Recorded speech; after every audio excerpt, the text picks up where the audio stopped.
Cotton is the most important cash crop grown in the United States. It is a fiber, in fact, the most widely used fiber in the world. About 1/3 of all of our farmers grow some crop upon which so many Americans depend for a living. For 10% of our people earn their living by growing, handling, and processing cotton.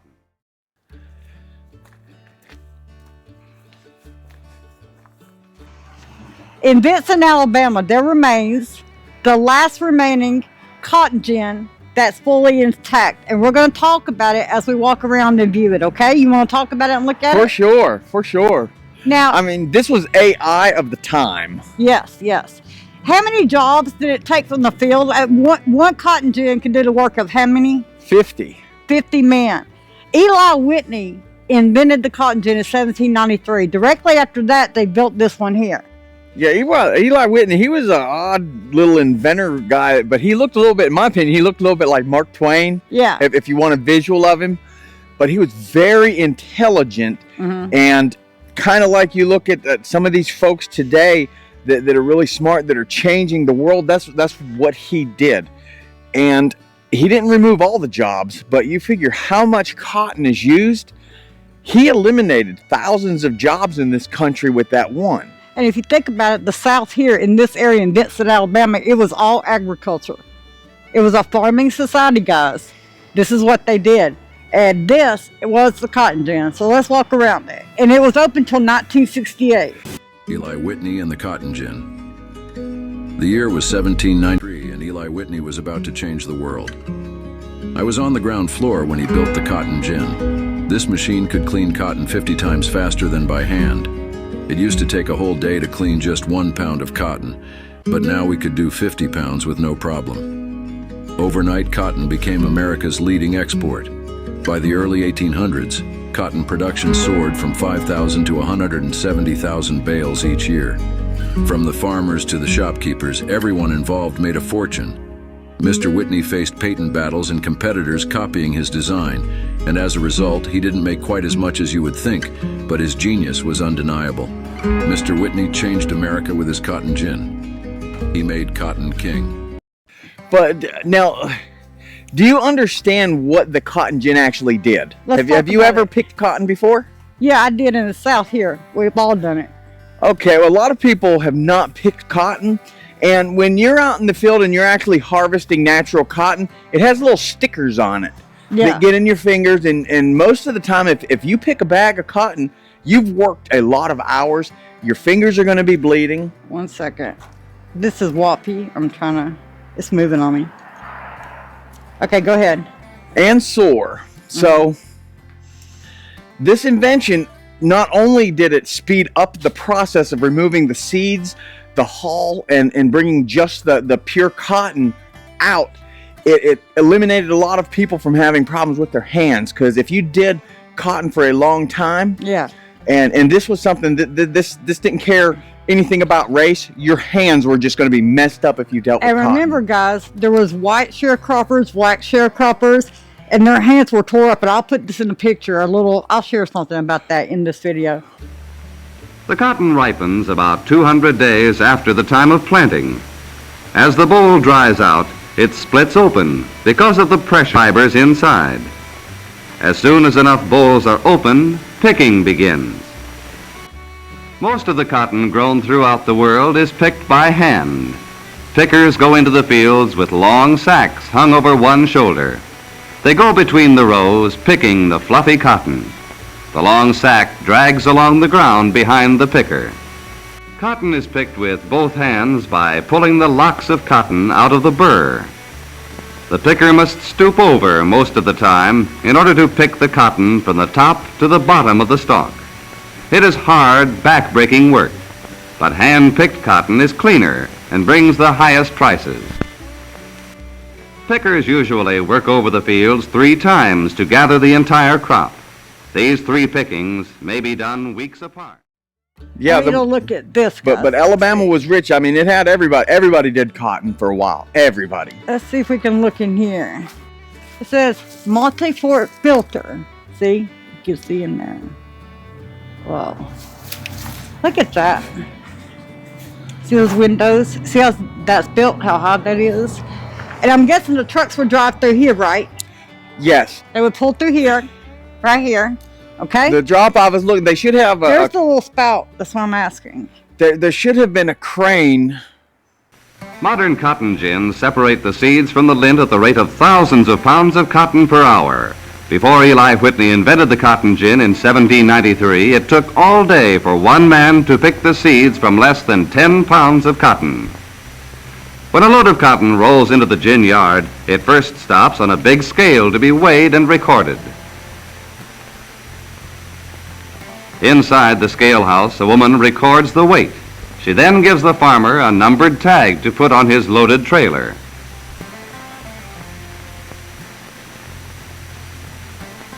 When a farmer brings his load of seed cotton to the gin, his trailer is placed under a telescoping pipe.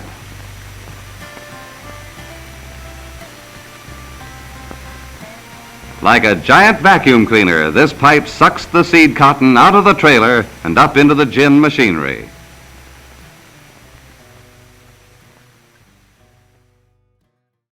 That's the stuff right there. There would be. Hold on a minute. This is where the finished cotton would come out. This is where they would be. This was where some finished items would come out, but usually it was baled, or this was their vacuum system. This was the vacuum. That's what that was. Right, they would suck it That up was the through there, vacuum. right, and it would go Yes. into the warehouse in there, and they would drive through here, right? Now the seed cotton drops into the actual gin, where many circular saws turning at high speed separate the seeds from the lint. The fine teeth in these saws catch hold of the lint and pull it from the seeds.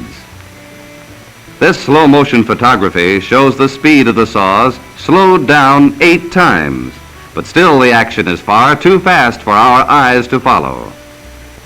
The wisps of cotton lint that are separated from the seeds are blown by an air blast through a pipe into the baling box. You know, it's neat when you see one in a textbook, and then you see one for real, and you're trying to put it in your mind, because the way that in a textbook, the way it worked is like they would come up with the wagon or the old truck-looking thing, and there would be a crane that would lift this giant bale off, and then it would get ripped apart, sucked into a machine, hauled, seeded, and the seeds would go back to the farmers to replant, and then it would be just pure cotton put out. Okay. And they would rebale that cotton, or they would roll the cotton. They would, or however, That's a police officer. whoever was purchasing the cotton would specify how they wanted it, if they wanted it in 5-pound bales or if they wanted it in 1,000-pound bales. Yeah. The cotton lint is pressed down tightly until a bale of about 500 pounds has been formed. The gin bale is wrapped in cloth bagging and then tied with steel bands called bale ties. After the bale leaves the press, it is weighed. Samples from each bale are given to the cotton buyers, who hire skilled men to class the cotton according to staple and grade. The staple, or length of the cotton fiber, is very important in judging its value. This man is pulling several tufts of cotton while his experienced eye measures the length of the fiber. He's also judging the quality, strength, and character of the sample. Grading is done to decide the color of the sample and to measure the amount of trash in the bale. Number 5, or middling, is the universal standard from which all cotton is graded. Cotton is either better or worse than middling. When these men have classed a sample, all of the facts are recorded. The bale is then offered for sale at a price based on these records. Each bale has its own number. This man is selecting cotton of a certain quality for shipment to a mill. He does this by the use of samples taken from the bales. And a lot of this probably made its way, I wouldn't doubt it if it made its way up to Huntsville, Yeah. because the textile industry Oh, was no, that's massive a- in Huntsville at that time. That's not a call. That's my working. That's fine. Yeah. Go ahead. Let me see if I can look in here. You're taller than me. Can you get in there better? I will. There you go. There you go. That's one of the other. That's the chute that I was talking about. What is this thing right here? This big. I don't know what that is. What I'm gonna do is pull apart the how a cotton gin worked. Yeah, and put that up on the screen. And I'm That'd be gonna use interesting. that in the video. Because I'm trying to remember. Actually, I'm trying to remember stuff from 1991 that I learned in high school in my senior year. And I'm trying to remember stuff I was taught my whole life, and I can't still remember. Let me see over here. See right here? But it was in 1991. I was saying that if one man like Eli Whitney, and I did a whole thing on him, if he was able to create an invention that took 50 men away, I'm willing to bet you in the future there's a man that'll make an invention that'll take thousands of jobs away at once. And lo and behold, here we are. Okay, what is that right there? You see that with the wheel on it, the fan? That's, most likely that's probably going to be like ventilation. Ventilation. Okay. They would have to have cooler fans because the dust. I know another thing I do remember was the dust in these was extremely flammable. Yeah. So you couldn't smoke or anything. It would be the same as there's pretty much gas. And I think that's what I was thinking of for the loading unloading. Talking about? Yeah, I think so. Hey, here's a hole right here. Let me see if I can look in there. I'm just looking in there. Oh, you can see through there. Good. There you go. Let's see if we can get in there. Good. Yeah, there you go. See some of those parts. And you're saying, what was that now? Tell me what they did here. This I think this was where the seed went. Yeah. And then the seed would load into trucks. Because I know there was a place where the hull went and the hull lost out. And that may be where that is. But when the gin separated, like I told you, separated into 3 parts. One part would go here, one part would go here, another part would go there. Mm-hmm. So I think that's what this is. This may be where the seed came out. Okay. And they would just have a wagon on this side getting the seed loaded, and then they would sell that seed to farmers for next year. I got you. Let's go around this side.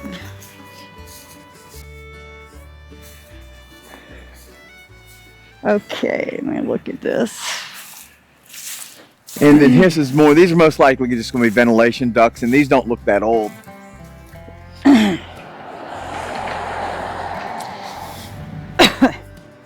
You see the pipes coming out there. Like I said, I'm gonna pull together inside this video, y'all. I'm gonna talk about how a cotton gin is put together. I'm gonna put it together for you, and we're gonna go over that. Yeah, and then you can grade how well, at least I remembered stuff from school. How well you did telling me about it. Yeah, because it's been a minute. It's been a minute. 1991 was a minute ago. But it's amazing. I want you to think about this. This is it, guys. This is history right here in Vincent, Alabama. The last remaining cotton gin. After it's gone, it's done. It's history, walking history. And you can feel it. You know? Yes. See, they don't mind you walking around it. You just can't walk on it. I mean, inside of it. And I understand why. Can you get your camera up there to see inside that? I will do the best I can. Oh, that's pretty. I can't push too much. I'm going to pop out.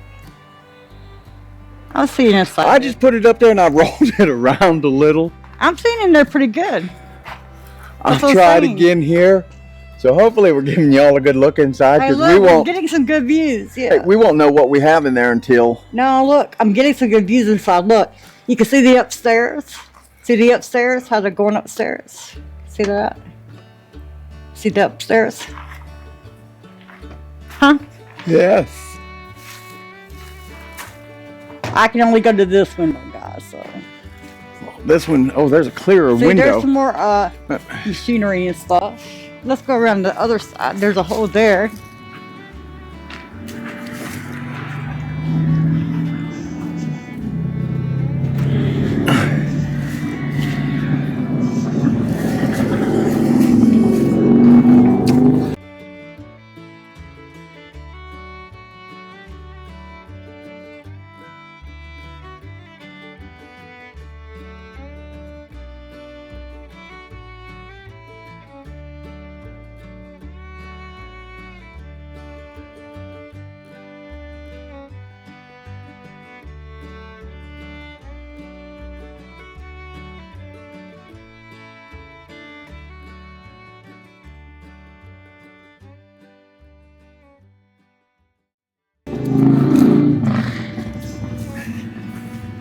Beautiful fall day here in Alabama, guys.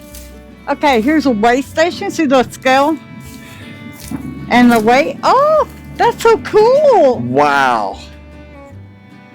Those I had one of those scales Look in at the that. building. In the building I'd worked at in Birmingham on 5th Avenue, we had one of those scales. Oh, that's old school, man. Yeah, it is.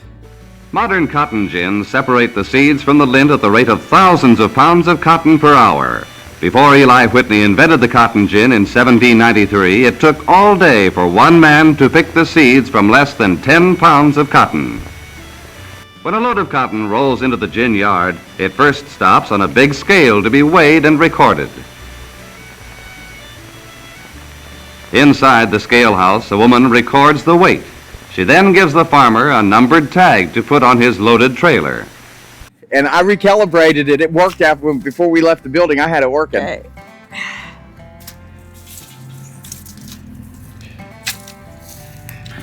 Yeah, I based it off of my weight of 120 pounds. Yeah. So yeah, it weighed me right at 120 pounds. So I know it was good. Oh, you said B? Just waiting for the comments below. Look at there. There's a, see that scale thing? That pulley? So that's the crane. There's the crane. Is that the crane you were looking for? That's the crane I was looking for. Well, not really, because this one's electric. No, it's on a pulley system. But It's they could have been put in hydroelectric. after. That's a Yale motor. But I mean, it was just like any other farming that you would take your crops to the designated place. They would have methods to unload it, and Yeah. you would And if you look back there, that's gonna be where they stored it, right? Silos. probably. I mean, I don't know if I don't think they put cotton in warehouses, because And- usually it was in square bales. And that's the warehouses. I'm not going back through that nasty. It looks like Yeah, silos. I can't remember if it was Eli Whitney or the guy's name. The same guy that came up with the square baler was the inspiration for the cotton baler. So it's a similar mechanism. It just I think it has more teeth so it can get the finer fibers to square up.